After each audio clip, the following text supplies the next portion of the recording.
Fala galera, beleza? André Okazaki aqui e o tema do vídeo de hoje é Hard Code. O que é? É bom? É ruim? Eu devo evitar? Eu posso fazer no meu código? E o que isso aí tem a ver com os testes de unidade? Vamos falar de um assunto que parece que é uma coisa idiota, parece que é uma coisa muito bem estabelecida, mas você vai ver que não é bem assim, tem algumas coisinhas aí pra gente entender. Para começar, então, por que esse tema é importante? Por que eu resolvi trazer ele aqui para discutir com você? Eu passei por uma situação bem curiosa envolvendo hard code. Eu estava analisando um pull request do time, onde tinha um código fixo lá dentro do nosso sistema. Eu achei que me incomodou aquilo quando eu vi. Logo que eu bati o olho, eu falei, nossa, mas isso é esquisito, não devia ser assim. E aí eu levei para rediscutir com o time. Só que depois, quando eu fui reavaliar o código, eu percebi que logo um pouquinho acima, algumas linhas acima da alteração que eu questionei, que eu achei que não era certo ter um hardcode ali, tinha um outro hardcode, que era uma outra situação, não era a mesma situação, né? Dentro do contexto da aplicação ali, era uma situação diferente, mas no final era um código fixo também. E aquele código que estava mais acima, ele já estava lá há muito tempo. E a gente começava a achar normal aquilo, né? Eu comecei a me questionar se era para ser normal mesmo, se eu estava sendo chato demais com a pessoa que fez a alteração, e eu confesso que eu me confundi. Então, era um conceito que, para mim, essa questão do hardcode era uma coisa muito estabelecida, era muito simples. Obviamente, eu achava um absurdo. Não, não pode ser assim, tem que ser, não pode ser com um código fixo ali, um número fixo no sistema. Mas eu confesso que eu fiquei bastante confuso com aquela situação.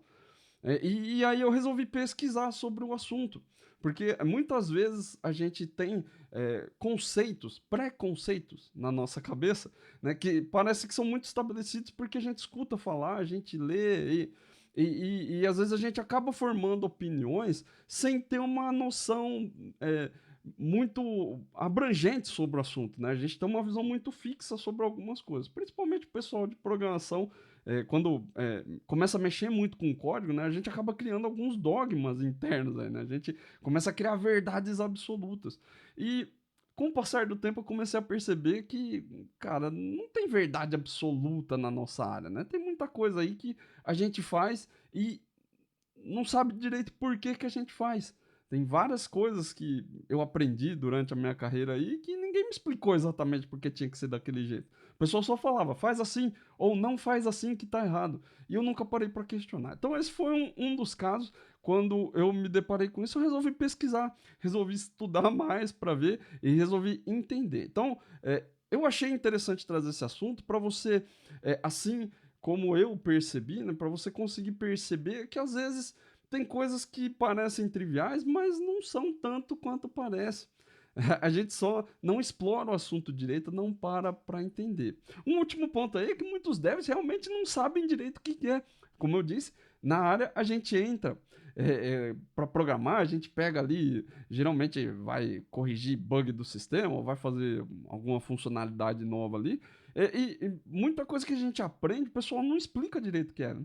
Ele só fala que não pode fazer, ou que pode fazer, que tem que ser assim, mas é meio que o poder da mãe, sabe? Faz assim porque é o certo, faz isso porque eu tô mandando. E ninguém para te explicar. Então, acho que é interessante trazer também um pouco de conceito aí para você entender. E aí, como que esse conhecimento te ajuda? O que eu vou trazer aqui que pode mudar, melhorar o seu dia a dia aí, logo depois que você desligar esse vídeo? A primeira coisa é que você vai aprender o que é hard code. Obviamente, eu não sou o dono da verdade absoluta do universo, então o que eu vou falar aqui são coisas que eu pesquisei, conhecimentos que eu adquiri com essa pesquisa, junto com experiência, com outras coisas. Então, estou dividindo com você aqui. Eu quero que você entenda o que é. E aí, depois também você pode fazer suas pesquisas aí e, quem sabe, tirar suas próprias conclusões. Segunda coisa, você vai aprender como que o teste de unidade te ajuda a identificar as situações em que o hard code é muito errado e as situações onde o hard code parece que não é tão errado assim. Então vou mostrar alguns exemplos aí. A terceira coisa é que eu quero mudar o olhar que você tem para esse conceito. Né? Eu quero que você comece a olhar para ele de um jeito diferente, assim como eu também agora estou olhando. E é claro que pode ser que termine o vídeo aqui e você fala, isso aí é um monte de bobagem, nada a ver, vou continuar achando 100% errado que nunca pode ter. Mas talvez você mude de ideia assim como eu mudei também. Então vamos lá. O que é o hardcode? Qual a definição do termo, né? Se a gente for pensar na palavra em inglês, no termo em inglês, né, traduzindo para o português, seria alguma coisa como código rígido. Em alguns artigos que eu procurei aí, que eu encontrei pela internet, eu vi algumas pessoas falando sobre código difícil. Por causa do termo hard code ali, é difícil, talvez porque fica difícil de dar manutenção em algumas situações.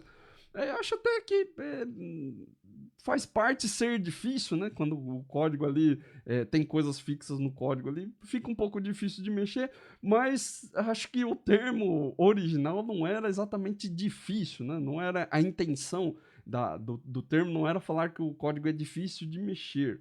Eu acho que se a gente for pensar em termos de código rígido, o oposto do código rígido seria o código flexível. Então, quando a gente coloca uma informação, né, então um hardcode é colocar uma informação relevante dentro do seu sistema, né, uma informação relevante para o funcionamento do sistema, de uma forma fixa no seu código ali, um número, uma string, um texto, qualquer coisa do tipo. Eu acho que fica mais interessante de entender, né? O código está rígido, ele não é flexível, ele não consegue se adaptar a situações diferentes. Ele vai atender só àquela determinada situação que tem a ver com o número que você colocou, com o texto que você colocou. Então, por exemplo, se você falar que quer enviar um e-mail para alguém, né, você quer fazer um envio, um código que envia e-mail para alguém, você vai colocar o endereço de e-mail fixo ali, o destinatário, né, fixo dentro do seu código. Isso é um hardcode. Eu vou deixar um post muito interessante que eu encontrei do Antônio Manieri, ele é MVP da Microsoft. Eu não sei quando você vai ver esse vídeo, na época pelo menos ele era. É muito interessante as postagens que ele faz. Ele escreve bastante no Stack Overflow. Eu vi que teve um tempo aí que ele postava bastante coisa no Stack Overflow em português. E eu achei fantástico, porque, como eu sempre digo aqui, a gente tem pouco conteúdo bom em português, né? Conteúdo de qualidade. Então, acho muito louvável quando alguém tem essa iniciativa de criar conteúdo em português. E é legal, eu vou deixar o link aí na descrição do vídeo, você pode ver ali alguns exemplos que ele deu. Ele tem uma didática bem interessante, gosto bastante da forma como ele explica as coisas. E lá ele fala exatamente isso que eu falei, né? Quando hardcode é uma informação relevante para o funcionamento do sistema que está fixo dentro do seu código. Geralmente, quando a gente fala sobre uma informação, né, a gente está falando de dados. Então, é sempre um valor específico, um dado específico da sua aplicação que está lá. Como eu disse, o destinatário de um e-mail, às vezes é um código de alguma coisa que você acha que é importante para o seu contexto, sei lá, o número do banco no Bacen, o número de um processo civil, sei lá, se for um sistema jurídico, o código de um produto específico dentro do seu sistema de produtos ali, um preço, um valor, uma taxa, tudo isso a gente pode considerar hardcode. E em alguns casos específicos você pode falar também sobre comportamento, né? A forma como o seu sistema faz as coisas. Se está feito de uma forma fixa, sei lá, se você tem um roteiro de cálculo dentro do seu sistema, que ele calcula a taxa de um determinado imposto para fazer uma entrega, aquele comportamento você pode considerar que é um hardcode também, porque ele está fixo no seu código. A principal característica aí para a gente entender é que toda vez que você precisa recompilar o seu sistema, né, fazer uma alteração no código ali e recompilar aquele código para que a alteração faça efeito, você pode considerar que aquilo é um hardcode. E aí, é uma prática ruim ou não é? Porque você começou o vídeo falando ali se é bom, se é ruim, se eu devo evitar, se eu não devo evitar.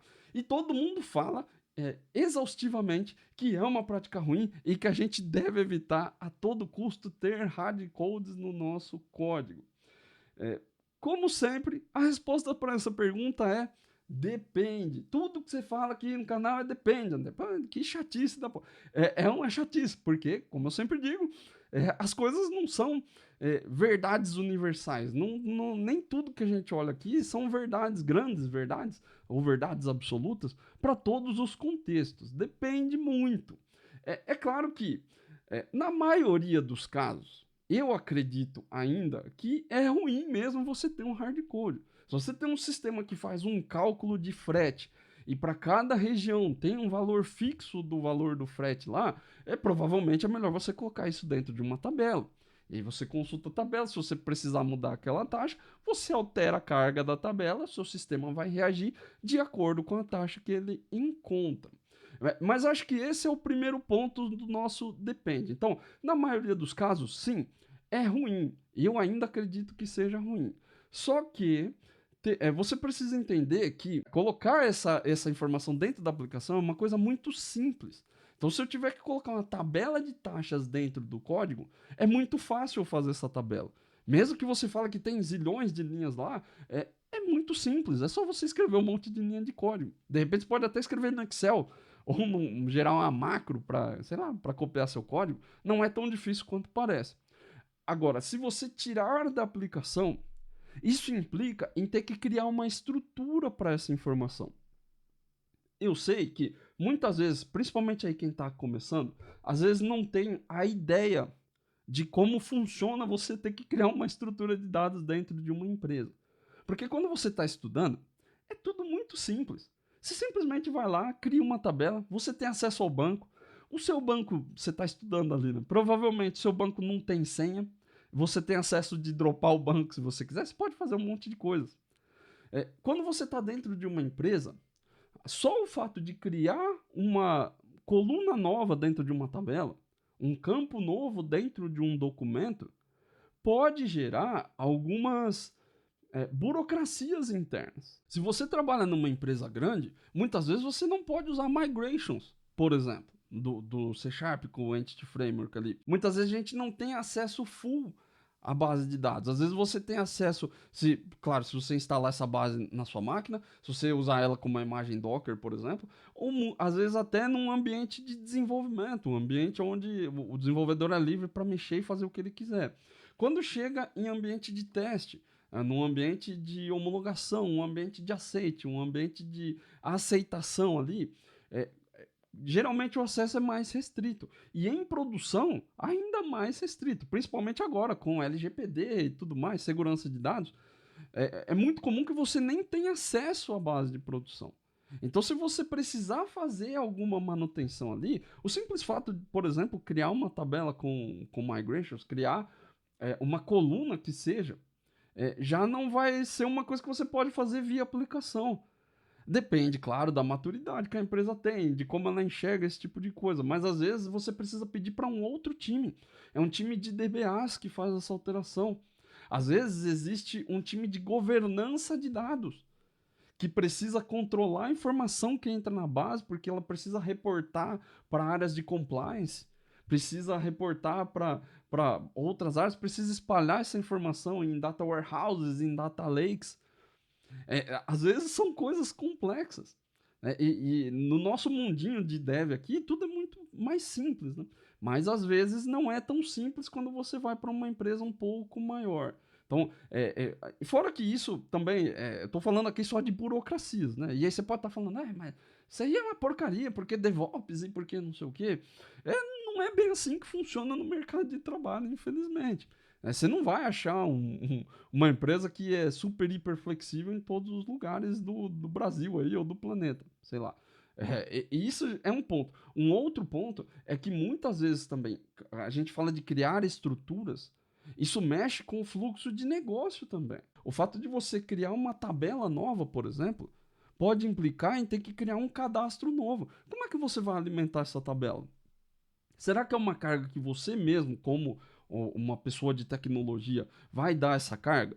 Você vai ter que montar um script e mandar executar? Talvez via migrations mesmo? Será que você precisa dar essa carga para o seu cliente fazer?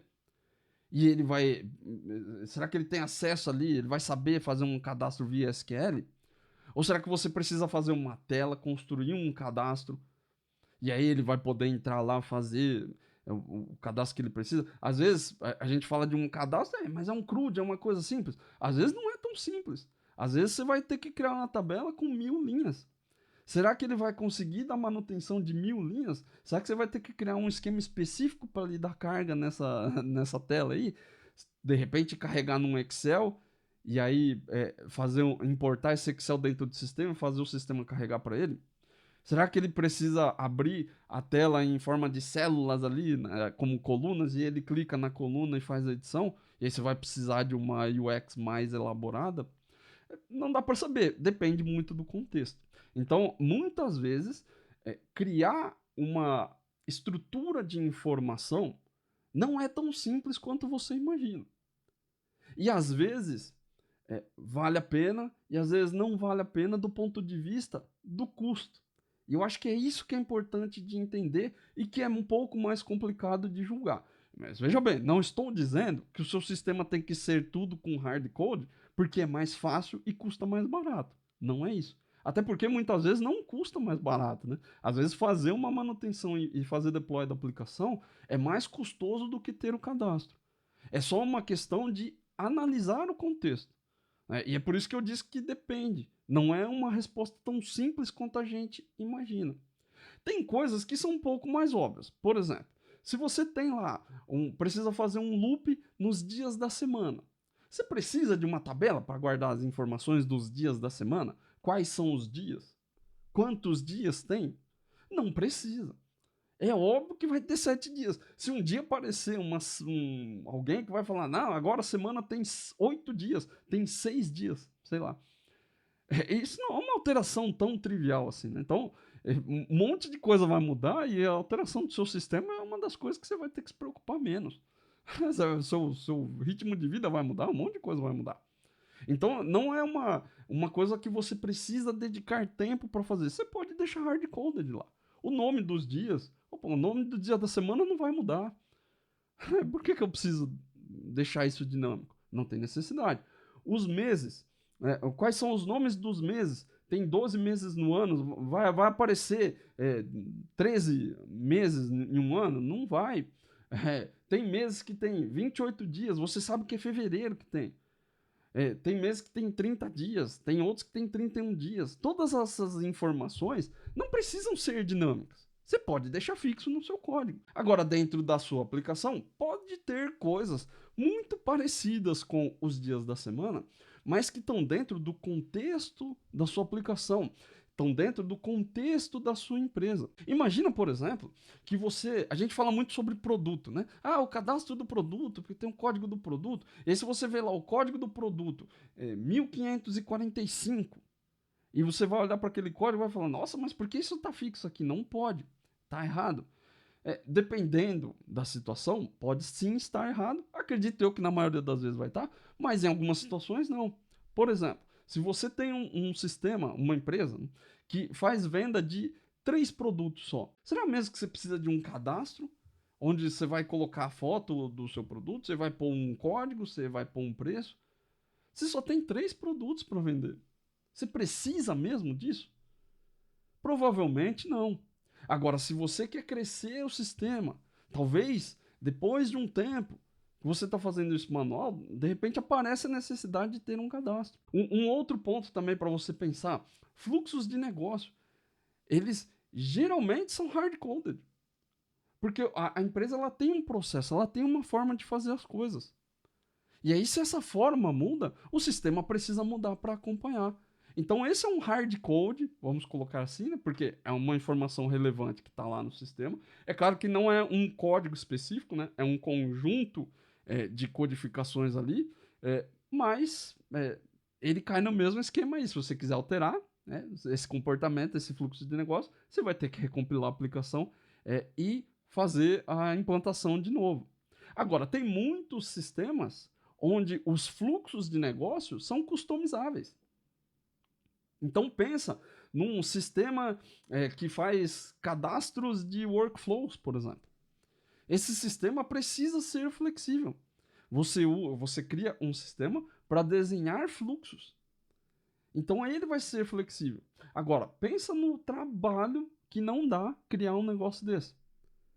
Você vai ter que ter uma base de dados, provavelmente você vai ter uma base de metadados ali para dizer quais campos estão disponíveis em determinado fluxo.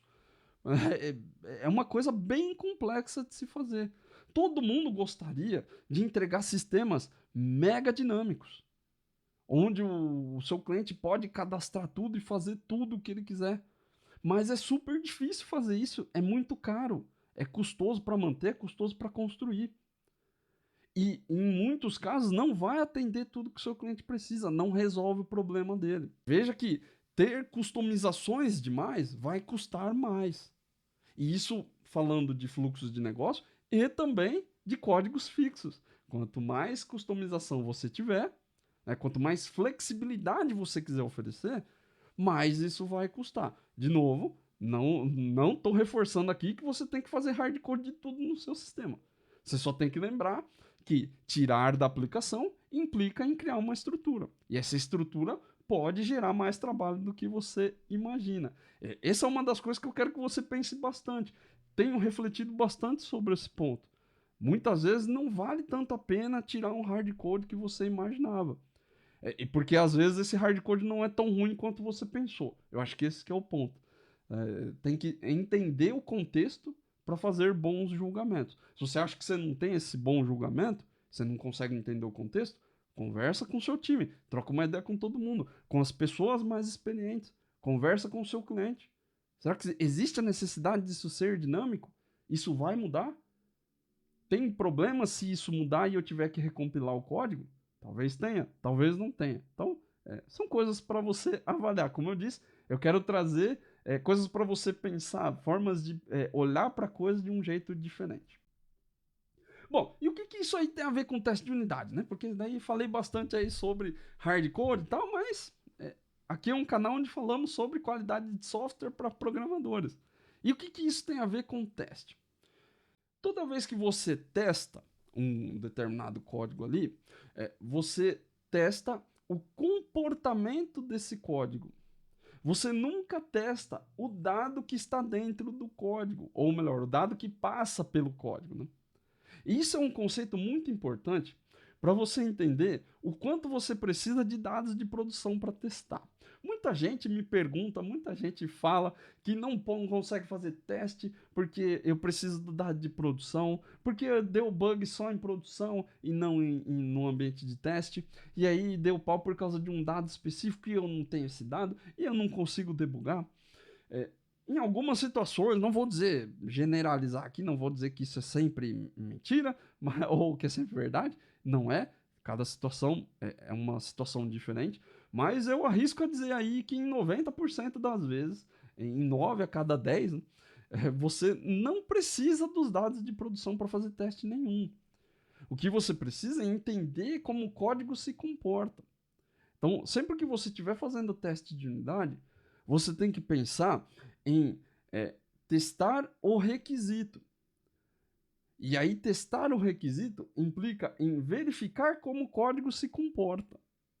É sempre sobre o comportamento do código, não sobre os dados que ele recebe. O seu requisito, ele vai te informar que tipo de dado vai passar pelo código. E aí você vai escrever testes de unidade baseado na informação do tipo de dado que vai vir, que está no requisito, e baseado no comportamento do código, que é o código em si. Então, o que o código faz é para reagir de acordo com a informação que ele recebe. E ele pode receber essa informação do próprio cliente de uma tela, de um request via API, por exemplo, ou ele pode receber essa informação de um sistema externo, uma comunicação ponto a ponto ali, ou ele pode pegar do banco de dados, por exemplo. Ou pode ser uma informação que o próprio sistema produziu em outro ponto, né? Então, veja que você não precisa de dados de produção porque seu sistema não trabalha com o dado, ele trabalha com o comportamento. E aí, quando a gente fala sobre hardcode, essas duas coisas elas começam a colidir. Mas, André, se você falou que o hardcode geralmente é dado uma informação específica, um e-mail, um texto, um valor específico, uma taxa que está dentro do meu código, então o teste de unidade, como é que ele faz? Porque ele está testando o comportamento e não vai testar o dado, e aí como é que as coisas se encaixam? É que o teste, nesses casos, ele vai conseguir te mostrar se aquele determinado hardcode, ele é, pode fazer parte do seu leque de opções ali para fazer o seu sistema, ou se aquele hardcode está errado e ele não deveria estar fixo, ele deveria ser dinâmico ali, deveria ser uma informação flexível, né, cadastrável e alterável do lado de fora da alteração, não do lado da sua aplicação, né? E não do lado de dentro da sua aplicação. E aí é muito importante você entender que nesses casos aí, a intenção do teste conta muito. E é por isso que eu digo que testar o requisito é mais importante do que testar o código. Vamos dar uma olhada em alguns exemplos aqui que eu acho que vai ser mais fácil para você entender. O primeiro exemplo que eu trouxe de hardcode aqui é caminho físico no disco. Esse é um exemplo que às vezes eu acho que é, a gente subestima um pouco, né? A gente acha que é uma coisa que não acontece, mas, cara, acontece demais, mais do que deveria, inclusive, né? Porque é uma coisa que parece óbvia, mas eu não sei se é tão óbvio quanto todo mundo imagina, não. Ó, esse exemplo aqui, ó, eu tenho aqui uma classe hotel, né? Ela tem alguns campos aqui, a gente vai falar dos campos daqui a pouco, mas ele tem aqui um método chamado obter regulamento, tá vendo? E o obter regulamento, ele vai ver, ele vai ler um caminho de um arquivo, tem um arquivo fixo no disco lá, e eu vou usar aqui system.io file para ler todo o regulamento e só devolver isso aqui para uma página ou alguma coisa do tipo. Aqui em cima, ó, eu tenho o construtor da classe hotel colocando fixo aqui o caminho do meu arquivo físico. Isso, como eu disse, é muito comum, você vai encontrar bastante por aí. Às vezes disfarçado de algumas coisas, né? O pessoal coloca isso aqui dentro de uma classe separada, como uma constante no código, mas é fato que está fixo aqui. Qual que é o grande problema? No meu caso aqui, eu tenho o disco, o disco E, né? E eu tenho esse arquivo aqui nesse exato caminho. Pode ser que, sei lá, na sua máquina, por exemplo, não tem o disco E, só tem o C. Ou no seu chama D ou F, sei lá. Às vezes no próprio servidor também não tem essa informação. E aí como é que se faz se você deixou fixo aqui no código? Isso é uma coisa que geralmente vai gerar problemas. A gente vê isso, por exemplo, customizável nos instaladores. Quando ele te pergunta onde você quer instalar o seu programa, ele dá um prompt lá do caminho, você escolhe a pasta e instala na pasta que você quiser. Isso aí é uma forma de não deixar hard-coded. Essa informação você imputa lá na mão, talvez ele grave isso em algum lugar depois, mas a informação não é fixa, ela é dinâmica. Nesse caso aqui está fixo. Como que geralmente a gente trabalha? Geralmente você vai usar um arquivo de configuração, como é o exemplo aqui de baixo. Ó. Eu injeto o iConfiguration e aí no meu arquivo de configuração eu tenho o caminho do disco e eu posso fazer alterações. Ah, André, mas está no arquivo de configuração. Qual que é a grande diferença? A grande diferença não é exatamente você poder alterar isso a hora que você quiser. Muita gente pensa nisso. Tem um entendimento errado da coisa. Não pense em deixar do lado de fora da aplicação, colocar as coisas em arquivo de configuração, porque você pode mexer quando for necessário. Não pense exatamente nisso. Pense em deployment. No momento do deployment, eu consigo fazer a alteração. Assim como o instalador ele pergunta para você, em momento de instalação, se você quer instalar em determinada pasta, a sua aplicação, um deployment, é a mesma coisa que uma instalação. Você vai instalar a sua aplicação em determinado servidor, em determinado container, sei lá. Então, no momento dessa instalação, você faz a troca. E aí você pode fazer a troca de N jeitos, dependendo da linguagem que você usa, dependendo do framework que você usa, você pode fazer várias alterações. Aqui no .NET, a gente tem o esquema dos arquivos de configuração, do appsettings.json e as variáveis de ambiente do ASP.NET Core, ou do .NET Core, não sei se só para ASP.NET, né? Mas existe um esquema dentro do .NET, se você não conhece, pesquisa aí que você vai ver, mas ele faz essa troca automaticamente. Então, não é nem em tempo de deployment, né? Isso é em tempo de startup da aplicação. Mas você pode também, se você quiser, você tem um script que faz o deployment para você, um PowerShell, ou talvez um Azure DevOps, ou talvez alguma outra suite de deployment automático, um GitHub Actions, sei lá, que você usa aí, você pode trocar também esse arquivo de configuração. E aí você diz, olha, se esse deployment é para um servidor de prod, eu vou colocar o caminho de prod.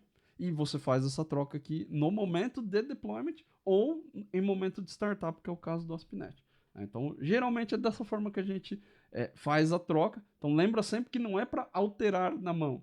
Não pense nisso. Pense em deployment. No momento do deployment, eu vou alterar. Isso vai te ativar uma chave, que é bem interessante isso, né? Toda vez que você lembrar disso que eu falei agora, e quando você precisar colocar alguma coisa fixa no seu código, você vai lembrar disso que eu falei.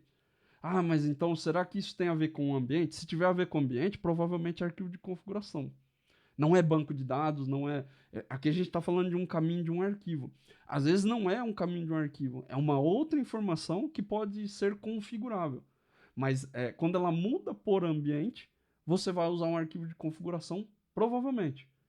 A menos que você tenha uma estrutura, lembra que eu falei lá no começo, né? Você precisa de uma estrutura de dados para configurar isso. Se você não tem essa estrutura, é muito provável que se a alteração está relacionada ao ambiente, você vai usar um arquivo de configuração. Ah, em ambiente de produção, eu quero que faça uma reavaliação de um determinado status, sei lá, ele vai ficar fazendo pooling numa API, eu quero fazer a reavaliação de um status do pedido a cada 5 segundos.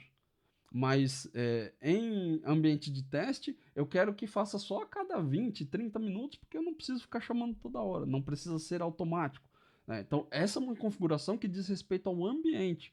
Dependendo do ambiente, a aplicação tem parâmetros diferenciados. O e-mail é um caso também. Se você tem um destinatário fixo, eu quero receber um alerta, o cara que cadastrou o produto, quero receber um alerta toda vez que esse produto foi comprado. E isso pode ser uma caixa, um e-mail interno, né, para controle interno. Não é o e-mail da pessoa que comprou, né? Um e-mail interno. Isso pode ser uma caixa de endereço interna lá, onde todo mundo que é interessado, sei lá, as pessoas que cadastram um produto, elas podem ter acesso a esse e-mail. Ou você pode criar uma caixa de distribuição também, né? Você cria um grupo, e aí todo mundo que está no grupo recebe. E esse e-mail pode ser fixo aqui. Então, em ambiente de teste, você vai mandar para um e-mail X, talvez para o seu mesmo, enquanto você está testando. Mas no ambiente de produção, você quer mandar para um grupo específico. E aí você é uma alteração que provavelmente você vai querer colocar em arquivo de configuração. Então, essa é uma dica interessante para você levar aí. Se tem a ver com o ambiente, geralmente vai ser arquivo de configuração. Se tem a ver com a dinâmica do negócio, provavelmente é banco de dados, ou talvez seja fixo mesmo. Um segundo exemplo que eu anotei aqui é índices de array. Isso é uma coisa bem interessante. Tem um outro método aqui, calcular valor total da estadia. Ele recebe aqui o nosso hotel, né? Ele tem um nome, ele tem um campo de valor de desconto aqui, tem uma lista de quartos, tá vendo? E aí dentro do quarto tem o valor da diária. Cada quarto pode ter o seu valor de diária diferente. Aqui no calcular valor total da estadia, ele colocou fixo aqui, que quartos, a gente só vai ter 2 quartos, né? O quarto 0 e o quarto 1 no nosso array. Então ele pegou de forma fixa o índice do array, numa lista aqui, no caso, e calculou o valor da estadia somando o valor das 2 diárias vezes a quantidade de dias. Então, geralmente nesses casos aqui, isso é um hardcode clássico, né? Geralmente a gente não vai usar dessa forma, a gente vai usar um loop. Só que o questionamento que eu quero te colocar aqui é diferente. Muitas vezes a gente olha para coisas desse tipo e acha um absurdo e fala que é 100% errado. Isso não pode ser assim, porque isso está errado e está errado. Não tem outra desculpa. Na maioria das vezes eu acho que sim, não deve estar certo, mas existem condições diferentes e isso depende da situação do seu sistema. No nosso sistema lá, por exemplo, tem uma situação muito parecida com essa. A base de dados ela foi modelada de um jeito, só que na prática a gente não usa daquele jeito. Então é uma situação muito parecida com essa, onde eu tenho uma lista, como se eu tivesse aqui uma lista de quartos, por exemplo, mas o sistema ele só permite o cadastro de um quarto. Então não é exatamente só. Porque falando desse jeito, às vezes parece assim, mas aí se o sistema é inflexível, porque ele só deixa ter um quarto, É porque, nesse caso aqui, se você for pensar em quarto, talvez seja uma coisa simples. Talvez não seja, depende do contexto, né? Mas no nosso contexto, essa lista que só tem um item, ela faz. Tipo, ela tem um papel importante dentro do negócio. E alteraria a forma como a pessoa cadastra, alteraria o fluxo de negócio como um todo. Né? Tem uma série de cálculos que a gente realiza ali. Isso também teria que ser alterado. Então tem uma alteração muito grande para você deixar de ter um e passar a ter vários dinamicamente. E nosso sistema não foi feito para isso. Foi meio que ali um over-engineering, né, do pessoal que fez. Eles acharam que era uma coisa, mas entenderam errado. Na prática não precisaria, de verdade. Só que a gente manteve, em termos de estrutura, seria uma alteração muito brusca e quebraria o sistema. Teria que fazer um refactoring muito grande. Então a gente já manteve desse jeito. E em vários lugares do nosso código tem esse tipo de coisa aqui, ó. Quartos, índice zero. É um problema? Para nós não é um problema. Esse é um dos hardcodes que eu vejo lá e para mim tudo bem. Talvez se eu olhasse isso em outro sistema eu acharia estranho. Mas não tem necessidade de eu fazer um loop toda hora lá. A própria base de dados não vai ter essa estrutura, né? Então, tem vários fluxos de negócio que dependem disso. Então, eu já sei que só tem um. Se eu tiver mais de um, eu vou ter que adaptar meus fluxos de negócio.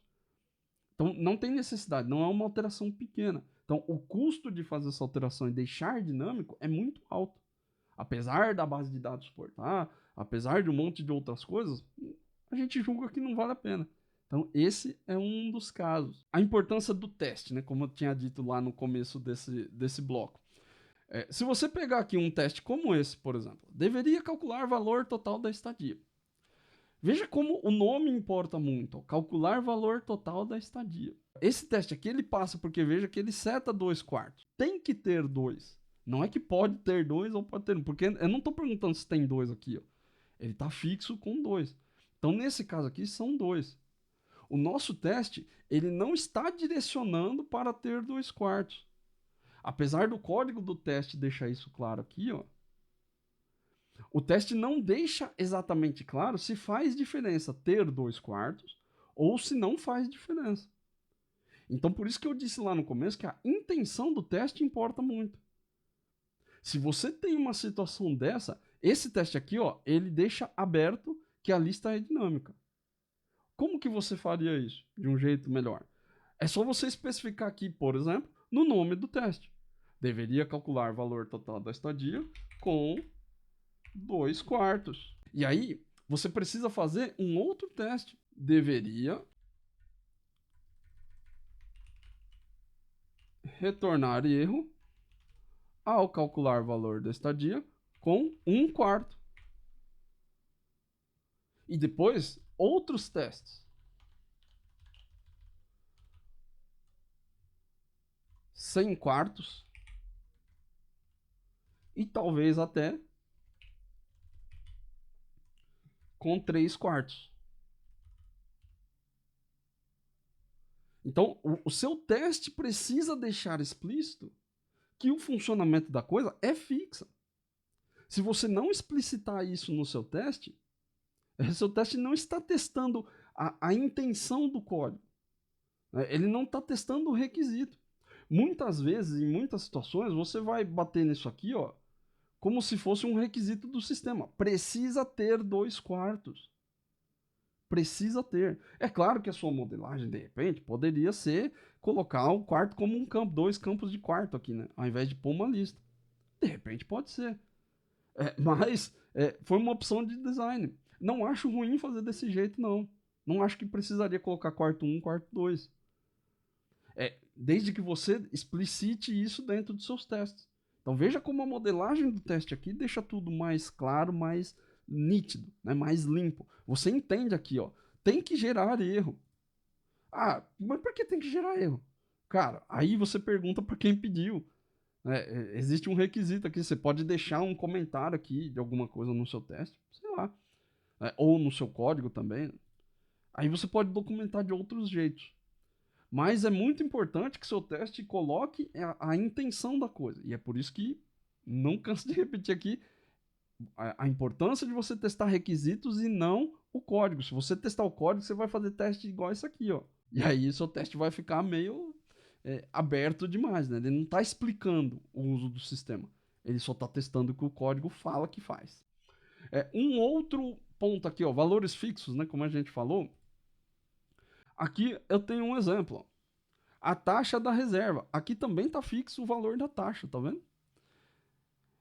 Se eu tiver que alterar o valor dessa taxa, eu sou obrigado a alterar o código e publicar ele de novo.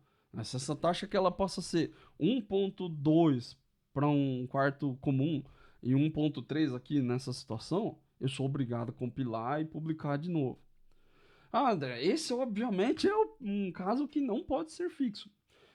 De novo, na maioria das vezes sim, mas em algumas situações, talvez não seja. Vou te dar alguns exemplos para você pensar. A tabela de alíquota do imposto de renda. Você acha que essa tabela muda? Eu não sei exatamente como é o sistema do imposto de renda, tá? Eu sou um usuário comum como você, provavelmente. Mas não sei se essa tabela está dentro de uma tabela de fato, né? Se tem um banco de dados atrás ali, ou se está fixo. Eu não sei se precisa estar numa tabela. Porque se a alíquota do imposto, né? Tem até uma discussão agora em 2023, né? Tá, não sei se está rolando exatamente, mas eu li algumas notícias sobre isso, de que há uma discussão do governo em mudar as alíquotas, né, as faixas de alíquota. Só que se isso mudar, quantas vezes no ano você faz sua declaração de imposto? É só uma vez, certo? Então, e todo ano você precisa baixar o programa da declaração para fazer de novo. Você não usa o programa do ano passado. Então, no momento que você baixa ele, você já vai ter a oportunidade de ter uma versão nova. Será que você precisa ter essa tabela? E ter uma estrutura de dados? Uma estrutura de pesquisa? Ou será que isso aqui podia ser uma constante? Podia ser uma função que fala, ó, baseado na faixa, você entrega essa taxa?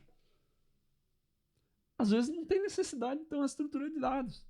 Será que, no seu caso, na sua empresa, não tem alguma coisa parecida com isso?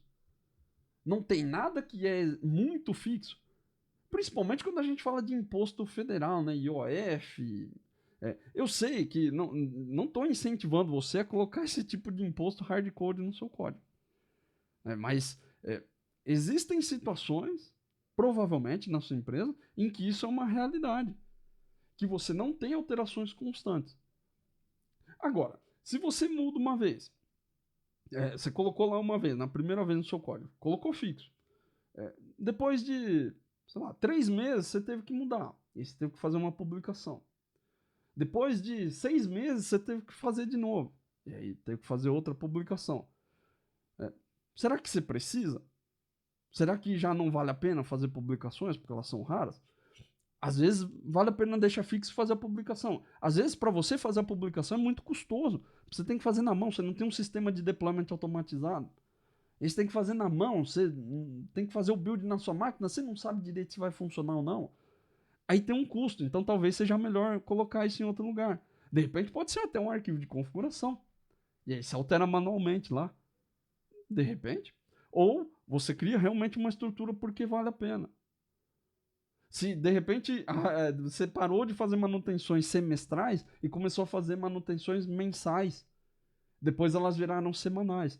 Claramente esse é um exemplo de que a informação precisa ser dinâmica. Precisa ser mais flexível. Mas veja a importância de entender o contexto. O negócio está demandando flexibilidade. Não é você a pessoa de TI que fala que tudo tem que ser flexível. O negócio está demandando flexibilidade. Então é importante você escutar o que o negócio fala. Porque eles vão te dar o drive mais correto sobre as coisas. Né? Eu preciso disso ser... preciso alterar com mais velocidade. Do jeito que está, não está bom. Às vezes você perde time to market, perde velocidade de entrega, porque você quer fazer coisas mega dinâmicas sem necessidade. De repente, num MVP, num primeiro momento, é melhor ter mais velocidade do que ter mais flexibilidade. Então, são coisas para você avaliar aí. Uma última coisa, identificadores fixos. Eu deixei um último exemplo aqui, que foi o meu caso lá, a questão que gerou a discussão junto com o meu time. Veja esse exemplo aqui, ó. O quarto número 111 ele tem um valor de taxa diferenciado.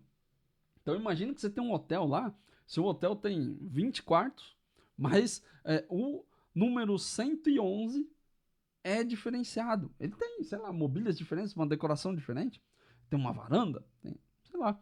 E por algum motivo ele é diferenciado e tem um valor de taxa diferenciado também. Então essa identificação aqui também é um hard code. Ele, inclusive, essa identificação aqui, a gente pode até considerar que é um número mágico também, né? Como a gente diz. A gente fala que é um número mágico quando o número aparece do nada e parece que saiu da cartola, né? Você tirou do nada lá e apareceu. Ele é uma identificação de um quarto especial, aqui no caso do nosso sistema de hotelaria. Né? Ele tem uma característica especial e aí ele exige um valor de taxa de reserva especial também. Nesse caso aqui, eu acho que esse é o caso que mais aparece nas empresas. E como eu disse, foi o que gerou a nossa conversa lá.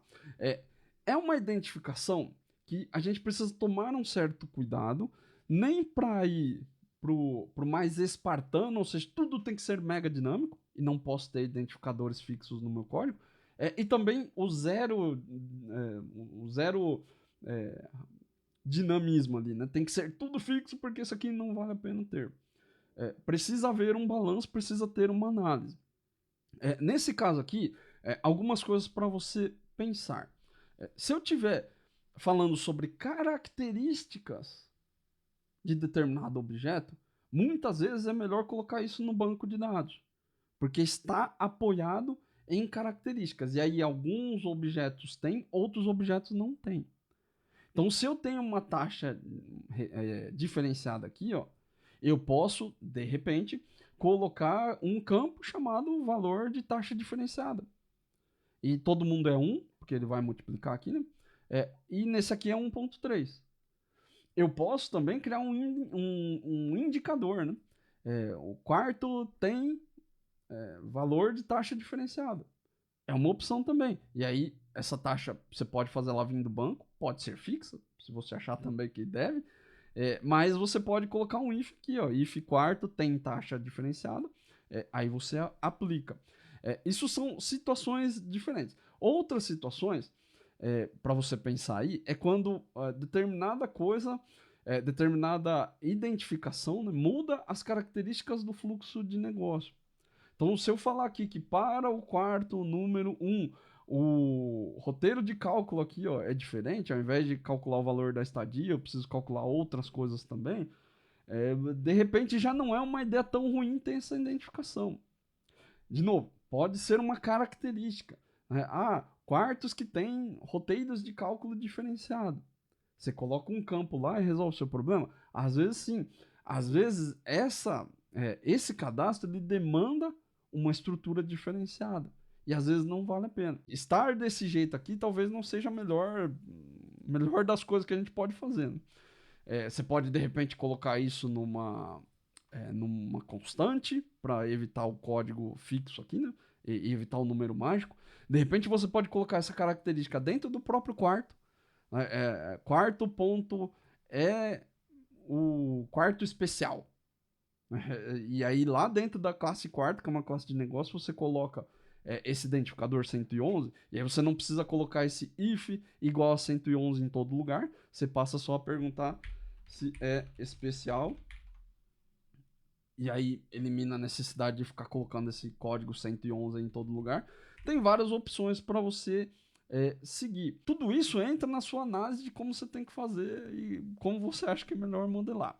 Sobre testes, nessas condições aqui, é mais ou menos parecido com a situação aqui da quantidade de quartos. Eu até deixei já alguns testes prontos aqui, ó. Deveria calcular valor total estadia para quarto normal. E aí aqui ele faz o teste, tá vendo? Com o número do quarto, com o valor da diária e tal. E aqui o mesmo teste, só que com um valor total para quarto especial. Veja que esses dois testes, eles estão especificando palavras que provavelmente ou vieram da sua cabeça, porque esse foi o dev que fez, ou foram faladas pelas pessoas de negócio, pelo seu cliente. E aí, de novo, vou reforçar. Importante testar requisito e não código. Essa especificidade aqui, ó, para quarto especial, ela não diz que quem é especial é o quarto 111.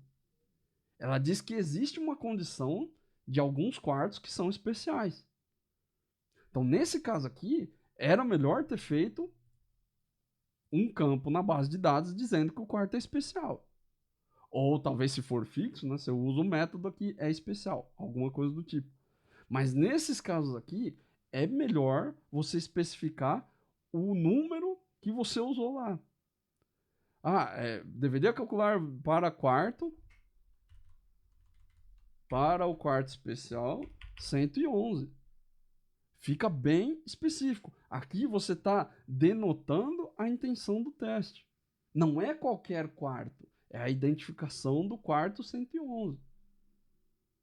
Tudo bem se, para essa situação, para o seu contexto, o seu cliente ele fala que todos os quartos são normais, mas o quarto 111 é chamado de quarto especial. Aí eu acho que não tem problema. Mas você está usando palavras do seu cliente, não as suas. Se você usar as suas, aí fica complicado. Lembra lá do DDD e o Ubiquitous Language, a linguagem ubíqua. Usar as palavras que o seu cliente usa, porque daí fica mais fácil de entender. Se ele chama ele de especial e todos os outros são normais, tá tudo bem. Se ele não chama, é melhor especificar. Por que o quarto especial ele está passando com 111? Agora eu sei, porque o quarto especial é o número 111. Então, muito importante colocar a intenção nos seus testes. E aí veja como ele te mostra se o hardcode é ruim ou se ele é bom. Se eu estou só falando aqui que é o quarto especial, muito provável que o hardcode aqui, como a gente já viu, não é muito bom. Agora, se eu colocar aqui que ele é o quarto especial 111, talvez acho que tudo bem. Então, a intenção muda. E isso só reflete, só mostra, né, como o teste ele deve refletir as necessidades do negócio, não aquilo que você escreveu no fonte. Porque se ele reflete a necessidade do negócio, ele deixa claro aquilo que o negócio precisa. E aquilo que, principalmente, resolve os problemas do seu cliente. Parece que é só uma bobagem o nome do teste. Provavelmente você já pensou, mas veja como isso faz diferença. A intenção dos testes. A intenção começa no nome. A intenção não começa no código, ela começa no nome. O nome que você dá para as coisas gera muita intenção, denota muita intenção. Então, para concluir, eu espero que você tenha entendido aqui a mensagem que eu queria trazer para você. Tem coisas que elas não são tão óbvias quanto as pessoas dizem. A gente escuta muito dogmas e verdades e tem que ser assim, tem que ser assado. Muitas vezes não é assim que funciona. Eu sempre gosto de trazer coisas aqui e eu gosto também de reforçar que eu não sou o dono da verdade. Eu só trago o meu ponto de vista baseado em experiência. Mas é o meu ponto de vista. O seu pode ser diferente. E tá tudo bem se não é diferente. É bom ser diferente, inclusive. Mas o que eu quero trazer aqui com esses conteúdos é reflexão. Eu quero que você volte depois para o seu código e comece a pensar. Pensar melhor. Cara, de repente isso aqui não era tão ruim fazer hardcode. Não, isso aqui eu não posso fazer. Mas você tirar suas conclusões com base naquilo que você vê, com base no seu contexto. A única coisa que eu gosto de sempre reforçar nesses casos de hardcode, principalmente, e que eu quero que você reflita também, tem que só tomar um cuidado. A urgência frenética, e a gente é cheio disso no nosso dia a dia, ela tende a gerar código ruim. Então, quando você pega uma demanda e você coloca um hardcode lá, porque diante de tudo isso que eu falei, né, você vai falar assim, mas criar uma estrutura vai dar trabalho demais, a alteração vai ficar grande demais, e vai não sei o quê. Para pensar também se você não está num ciclo de urgência frenética, onde tudo é para ontem e tudo precisa ser feito agora. Existe a questão do time to market, existe a questão da urgência, mas eu tenho certeza que se você parar para avaliar com calma, não dá nem 20% dos casos onde as coisas são realmente tão urgentes quanto te falam. Então, reflete sobre isso. Urgência frenética gera código ruim. Toma muito cuidado antes de colocar um hardcode no seu código aí. Então, não estou dizendo que você pode fazer hardcode para tudo, que vale a pena, que é bem melhor. Não é isso. Eu estou falando que em determinadas situações vale a pena. Só não usa a urgência como muleta. Se você fizer tudo com pressa, a tendência é que você só vai fazer código ruim. Outra coisa também para pensar, inexperiência e preguiça também gera código ruim. Inexperiência é um problema, né? Se você acabou de chegar na empresa, você precisa ir adquirindo conhecimento. Aí não tem muito o que eu te ajudar. Você precisa conversar com seus coleguinhas aí, tirar suas dúvidas e entender, se esforçar para entender o contexto da empresa, né? Para você poder entender o sistema também. Agora, preguiça é um negócio crônico. Se você não quer fazer porque você acha que vai dar muito trabalho, é melhor você parar de mexer com programação. Porque, cara, tudo que você fizer vai dar trabalho demais. E quase tudo que você vai mexer parece que é um negócio super simples, mas tende a ser um negócio mais difícil. Não se deixa levar pela preguiça, né? Se você é dessas pessoas que acham que, mas eu tenho que dar a volta no mundo para fazer uma coisa. Não é assim que funciona. Não pense dessa forma. Tudo em programação pode ser feito de vários jeitos diferentes. Do pior dos piores ao melhor dos melhores. Você não precisa estar nos extremos. Mas sempre que você tomar uma decisão, tenta tomar a decisão certa, do lado certo. Fazer código bom, fazer código de qualidade. É por isso que você está aqui nesse canal, eu imagino. Uma última coisa aqui, só para lembrar, que teste de unidade ajuda muito mais do que você imagina. Tenho certeza que você nunca tinha pensado nisso, sobre a intenção. Declarar a intenção do seu teste. E você viu que faz diferença até em coisas que parecem idiotas como hard codes. Se você colocar mais intenção nos seus testes, intenção de verificar o requisito, verificar se as coisas estão sendo feitas de acordo com o que o cliente precisa, eu tenho certeza que você vai começar a enxergar muito mais potencial no teste de unidade do que só ficar achando bug ou dar cobertura no seu código. Então, eu espero que você tenha gostado desse conteúdo. Se você gostou, deixa um joinha. Se você gostou muito, assina o canal, porque isso ajuda a divulgar esse conteúdo para mais pessoas. E se você tem um ponto de vista diferente, se você achou que é muita coisa para falar aqui só de hardcode, que nada a ver isso aí que você falou, deixa um comentário aí também. É sempre bom trocar essa ideia com vocês, que eu aprendo bastante. Beleza? Um grande abraço e até a próxima aula.